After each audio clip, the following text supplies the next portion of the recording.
बासरी ना समधी गोकुळ नगरी कशी भरावून जात होती ना. गाय म्हशी पशु पक्षी बासरीच्या सुराला नाव निघायचे, मंत्रमुग्ध व्हायचे.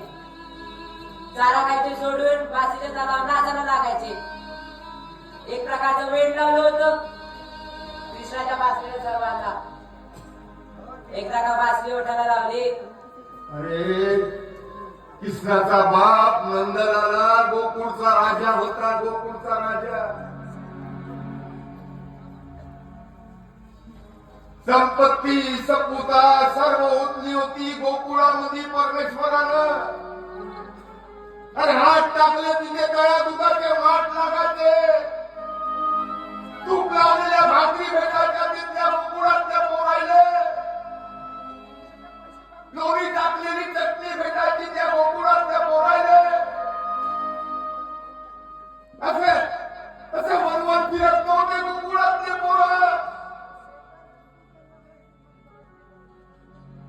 तिथं बासरी वाजवून राहिला. अरे सांगत आहो काय ऐकून राहिला तू. अरे तिथले पोरं त्या मुकेला कावकाव करत नव्हते.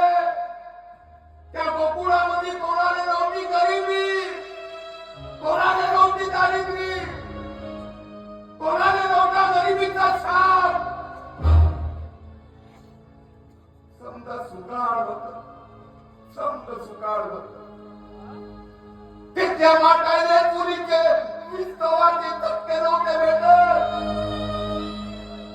तिथल्या विद्या गागरीले त्या इचवाचे डंकर आणत नव्हते.